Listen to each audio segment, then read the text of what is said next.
আমি শ্বশুরজিকে কিছু দেখালাম।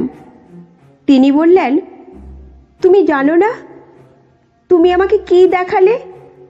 যা আমি অনেক বছর ধরে চাইছিলাম। বৌমা, আমাকে আর থামিও না।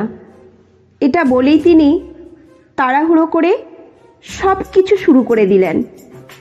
শ্বশুরজি মাঝে মাঝে লুডো খেলার সময় এত জোরে গুটি ছুঁড়তেন যে আমি বলতাম, শ্বশুরজি একটু ধীরে ছুড়ুন, আমাদের আর কে থামাবে? এই বাড়ির মালিক তো আমরাই।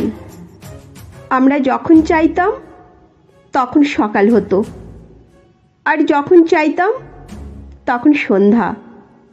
তিনি বললেন, বৌমা, এত সুখ, এত ভালো জীবন আমি কখনো পাইনি।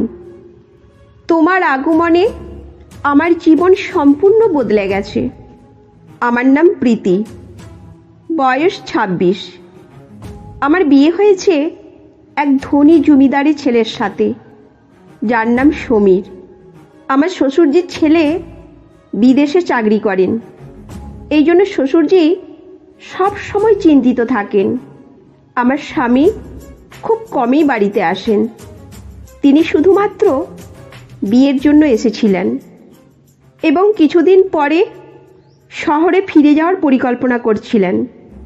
আমি তাকে বারবার বলছিলাম যে তার আপনি না থাকায় আমার মন বসে না, কিন্তু তিনি আমার কথা শুনতে চাননি। অবশেষে তিনি কয়েকদিনের মধ্যে শহরে যাওয়ার জন্য প্রস্তুতি নিতে লাগলেন। যদিও তার যাওয়ার আগের দিনগুলোতে আমরা অনেক ভালো সময় কাটিয়েছি। এত বড় বাড়ির বউ হওয়ার পরে আমার মনোভাবও একটু উঁচু হয়ে গিয়েছিল। আমি পুরো বাড়িতে রানীর মতো থাকতে লাগলাম। আমার বাবা মা গ্রামের খুবই গরিব ঘরের লোক, তাই যখন সমীরের সম্পর্ক আমার জন্য এলো তারা খুব খুশি হয়েছিল। এত বড় ঘরে বিয়ে হওয়া আমার জন্য এক স্বপ্নের মতো ছিল। পরের দিন সকালে ঘুম থেকে উঠে আমি শুধু টেবিলে খাবার সাজিয়ে শ্বশুরজি আর সমীরকে ডাকলাম। দুজনেই নাস্তা করতে বসল। তখন সমীর বলল, বাবা, আমাকে আবার কাজের জন্য শহরে যেতে হবে। শ্বশুরজি বললেন, আরও কিছুদিন থাকলে আমি খুব খুশি হতাম। এই কথার উত্তরে সমীর বললেন, বাবা, আপনার অনুরোধে আমি বিয়ে করেছি এবং ছুটিও নিয়েছি। এর চেয়ে বেশি কিছু আমার পক্ষে সম্ভব নয়। আমি এত পড়াশোনা করেছি কেন তা আপনি জানেন। আমার ব্যবসা আমার ছাড়া চলে না। আমি যে কেরিয়ার তৈরি করেছি তা এমনি ছেড়ে দিতে পারি না। শ্বশুরজি বললেন, ঠিক আছে বাবা, যেমন তোমার ইচ্ছা। এরপর কিছুদিন পরেই সমীর শহরে ফিরে গেলেন। তিনি সেখানে থাকলেও আমরা খুব কমই কথা বলতাম, কারণ তিনি একটু ভিন্ন স্বভাবের এবং আমি গ্রামের মেয়ে। আমাদের দুজনের স্বভাবের মধ্যে অনেক পার্থক্য ছিল। তবুও আমরা যতদিন একসঙ্গে ছিলাম আমরা অনেক ভালো সময় কাটিয়েছি। সমীরে চলে যাওয়ার পর এত বড় বাড়িতে আমি আর আমার শ্বশুরজি কেবল ছিলাম। আমি লক্ষ্য করিনি যে শ্বশুরজি খুব একা বোধ করতেন এবং কারোর সাথে বেশি কথা বলতেন না। একদিন তিনি কারোর সাথে ফোনে কথা বলছিলেন। আমি শুধু এটুকু শুনলাম যে তিনি বলছেন, একা একা থাকার কারণে আমি খুব ক্লান্ত হয়ে পড়েছি, আর সহ্য করতে পারছি না। এত বড় প্রাসাদের মালিক আমি এবং আমার প্রচুর সম্পদ আছে, কিন্তু এগুলো দিয়ে কি করব যখন আমার জীবনে কেউ নেই যে আমার দুঃখ ভাগ করে নিতে পারে, আমাকে সান্ত্বনা দিতে পারে।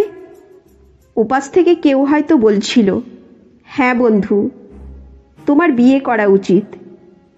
তোমারও তো অধিকার আছে নিজের জীবন গুছিয়ে নেয়ার। তাছাড়া তুমি মাত্র 55-তে আছো। এই কথাই আমার শ্বশুরজি বললেন। হ্যাঁ, তুমি ঠিক বলেছ। আমি আমার জীবনে আর একা থাকতে চাই না। এতদিন আমি আমার ছেলেকে দেখে কাটিয়েছি, কিন্তু এখন আর সহ্য করতে পারছি না। এবার আমি বিয়ে করব। আমি এই কথাগুলো শুনে অবাক হয়ে গেলাম যে আমার শ্বশুরজি এই বয়সে আবার বিয়ে করতে চান, এবং এই বাড়িতে নতুন কেউ, যা আমার ভবিষ্যৎ নিয়ে অনেক চিন্তার জন্ম দেয়। এতদিনে আমি এই বাড়িতে রানীর মতো রাজত্ব করেছি, কিন্তু যদি কেউ নতুন বউ হয়ে এসে আমার জায়গা দখল করে, তবে আমার কি হবে? আমি তো আর রাজত্ব করতে পারবো না। এত চিন্তায় আমার মনে হলো যে শ্বশুরজিকে বিয়ে করা থেকে বিরত করতে হবে। আমি ভাবলাম, যদি তার বিয়ে হয় তবে আমারই কোনো পরিচিত একজনের সাথে করিয়ে দিই, যাতে সে আমার সাথে কোনো সমস্যা করতে না পারে।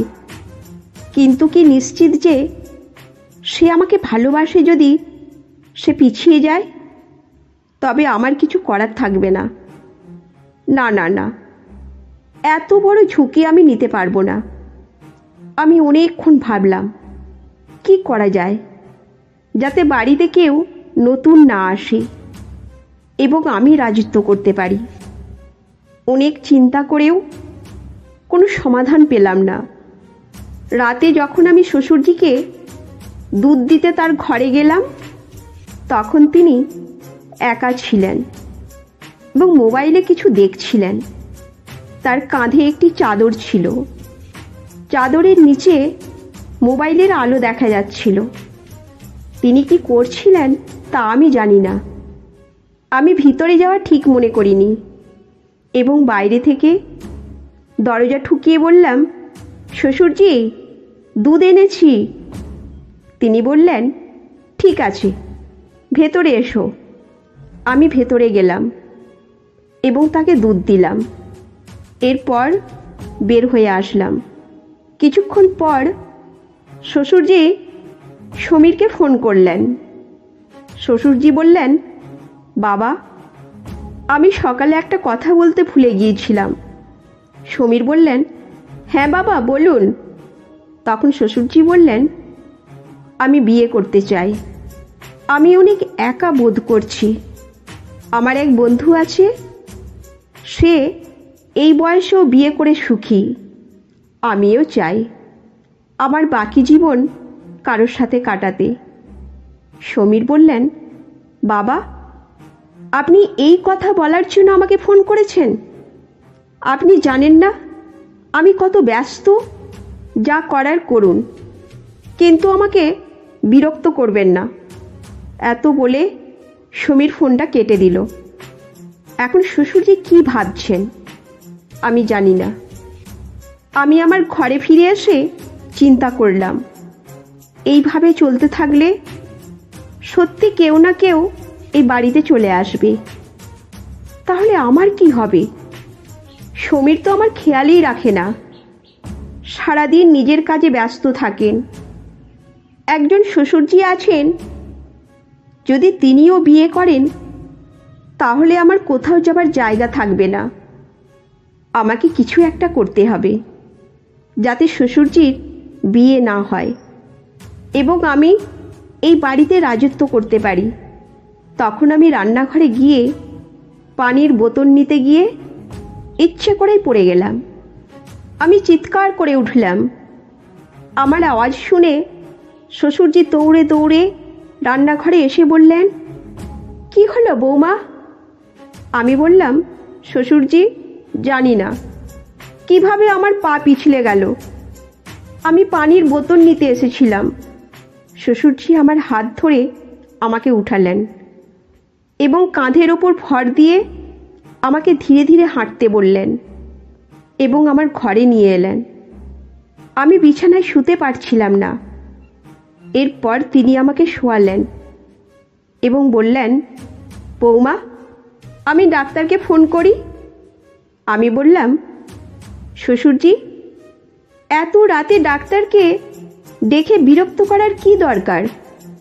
মালিশের ওষুধ ড্রয়ারে রাখা আছে, আপনি দিয়ে দিন, আমি লাগিয়ে নেব। এখন শ্বশুরজি আমাকে ওষুধ দিলেন, কিন্তু আমি লাগাতে পারছিলাম না, কারণ ব্যথা ছিল কোমরে। তিনি দেখলেন এবং বললেন, বৌমা, দাও, আমি লাগিয়ে দিই। এরপর তিনি আমার কোমরে ওষুধ লাগালেন। আমি আস্তে করে শাড়ির আঁচলটা আরও সরিয়ে দিলাম। এতে শ্বশুরজির হাত কেঁপে উঠল। তিনি কোমরে ওষুধ লাগাতে লাগাতে আর একটু একটু করে পিছলে যাচ্ছিলেন। আচমকাই তার মনে হলো তিনি এখান থেকে চলে যাওয়া উচিত। তিনি উঠে যাচ্ছিলেন। তখন আমি তাকে থামিয়ে দিলাম। বললাম, শ্বশুরজি, আমি জানি আপনি একা থাকার জন্য ক্লান্ত অনুভব করছেন। আমি যেমন একাকী অনুভব করছি, আপনারও তেমন অনুভূতি হচ্ছে। সমীর চলে যাওয়ার 1 মাস হয়ে গেল। সে আমার সাথে ঠিকমতো কথা বলে না। আপনি বুঝতে পারছেন তো? তিনি সেখানে দাঁড়িয়েছিলেন। তখন তিনি আর বাইরে যেতে পারলেন না। তিনি বললেন, একাকিত্ব দূর করার জন্য আমাদের কিছু করা উচিত। তারপর আমি শ্বশুরজিকে কিছু দেখালাম। তিনি বললেন, তুমি জানো না তুমি আমাকে কি দেখালে, যা আমি অনেক বছর ধরে চাইছিলাম। বৌমা, আমাকে আর থামিও না। এটা বলেই তিনি তাড়াহুড়ো করে সব কিছু শুরু করে দিলেন। তার বয়স হলেও তিনি এখনো বেশ শক্ত ছিলেন। লুডো খেলার সময় আমি অনুভব করলাম যে সত্যিই তিনি আমার স্বামীর চেয়েও অনেক ভালো। আমরা প্রায় 1 ঘন্টা ধরে লুডো খেলা চালিয়ে গেলাম, যার পরে আমরা দুজনেই ক্লান্ত হয়ে পড়লাম এবং আরাম করতে শুরু করলাম। শ্বশুরজি বললেন, বৌমা, তুমি জানো আমি বহু বছর ধরে একাকিত্বে ভুগছিলাম। আমার কোনো ধারণা ছিল না আমি কি করব। এদিকে আমার ছেলের বয়সও বিয়ের হয়ে গিয়েছিল, তাই কখনো নিজের বিয়ের কথা ভাবিনি। কিন্তু তোমার সঙ্গে কাটানো এই মুহূর্তগুলি আমাকে খুবই খুশি করেছে। আর এখন আমি বিয়ে করতে চাই না। আমি এখন খুবই আনন্দিত। এটা শুনে আমার মনের সব ভয় দূর হলো। অন্তত এখন সব কিছু ঠিকঠাক চলছে। আমার আর কোনো ভয়ের কিছু নেই। তিনি বললেন, তুমি জানো আমাদের তিজোরিতে কত কিছু আছে? চলো, আমি তোমাকে সব দেখাই। তারপর তিনি আমাকে নিয়ে গেলেন এবং আমাদের পূর্বপুরুষদের রেখে যাওয়া সব ঐতিহ্যবাহী সম্পদ দেখালেন। সেখানে একটি পুরানো আলমারি ছিল, যা পুরো টাকায় ভর্তি ছিল। জীবনে এত টাকা আমি কখনো দেখিনি। শ্বশুরজি বললেন, আমার দাদা এই গ্রামের রাজা ছিলেন। তিনি কখনো এটা প্রকাশ করেননি এবং আমাদেরও জানাতে দেয়নি। আমাদের পূর্বপুরুষরা খুব ধনী ছিলেন, কিন্তু তারা কখনো এটি প্রকাশ করেননি, কারণ তারা চায়নি আমাদের অনেক শত্রু তৈরি হোক। আমি অবাক হয়ে গেলাম এবং ভাবলাম, ধন্যবাদ যে আমি সঠিক সময়ে শ্বশুরজির সঙ্গে একাকিত্ব দূর করেছি এবং শ্বশুরের সঙ্গে সঠিক কাজটি করেছি। না হলে এগুলো সবই হাতছাড়া হয়ে যেত। এখন আমরা প্রতিদিন লুডোর ম্যাচ খেলতাম, আর এই খেলার কারণেই আমাদের জীবনে আবার সুখ ফিরে এসেছে। শ্বশুরজি এখন অনেক বেশি খুশি ছিলেন এবং আমি তার সঙ্গ পেয়ে খুবই আনন্দিত ছিলাম। এছাড়া এখন তার সব কিছুর ওপর আমার অধিকার ছিল। আমার স্বামী তার নিজের জগতে ব্যস্ত ছিলেন আর আমরা আমাদের জগতে। শ্বশুরজি এখন আগের চেয়ে অনেক বেশি সুখী ছিলেন। তাকে আমি এখন এমন এক আনন্দ দিয়েছিলাম যা তাকে সবসময় খুশি রাখত। শ্বশুরজি মাঝে মাঝে লুডো খেলার সময় এত জোরে গুটি ছুঁড়তেন যে আমি বলতাম, শ্বশুরজি একটু ধীরে ছুঁড়ুন, আমাদের আর কে থামাবে? এই বাড়ির মালিক তো আমরাই। আমরা যখন চাইতাম তখন সকাল হতো, আর যখন চাইতাম তখন সন্ধ্যা। তিনি বললেন, বৌমা, এত সুখ, এত ভালো জীবন আমি কখনো পাইনি। তোমার আগমনে আমার জীবন সম্পূর্ণ বদলে গেছে। এখন আমি এই বাড়িতে সত্যিকারের অর্থে রানীর মতো থাকি। আমার কোনো কিছু নিয়ে চিন্তা বা অভাব নেই। এই গল্প থেকে আমরা শিখতে পারি যে একাকিত্বের প্রভাব গভীর হতে পারে, যা মানসিক চাপ এবং হতাশার কারণ হয়। পরিবারের সদস্যদের সহানুভূতি ও সমর্থন সম্পর্ককে শক্তিশালী করতে সাহায্য করে। খোলামেলা আলোচনা ও স্বাস্থ্যকর সম্পর্ক পারস্পরিক বোঝাপড়া বাড়িয়ে দেয়। একসঙ্গে সময় কাটানো ও আনন্দময় কার্যকলাপ সম্পর্কের মধ্যে বন্ধন দৃঢ় করে। অবহেলা এবং স্বার্থপরতা সম্পর্কের মধ্যে দূরত্ব সৃষ্টি করতে পারে। তাই একে অপরের প্রতি মনোযোগ ও যত্ন রাখা গুরুত্বপূর্ণ। তো বন্ধুরা, এই গল্পটি যদি আপনাদের ভালো লেগে থাকে তাহলে অবশ্যই চ্যানেলটি সাবস্ক্রাইব করবেন এবং আপনার মূল্যবান মতামত জানাবেন।